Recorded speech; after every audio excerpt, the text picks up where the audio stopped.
you how to decrease image noise in the Lightroom app. First, we have to open up the app, and here it opens up like this. From here, we just go into the right side, click on detail, and here we have denoise, noise reduction, and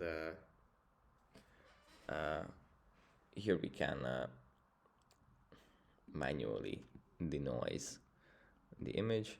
For example, if we have some luminance noise, as you can see, we can decrease it like this, increase the detail or decrease the detail, increase the contrast or decrease the contrast. Also with the color, detail again, smoothness, and yeah, that's basically it for this video. I hope it was helpful for you guys, and I'll see you in the next one. Bye.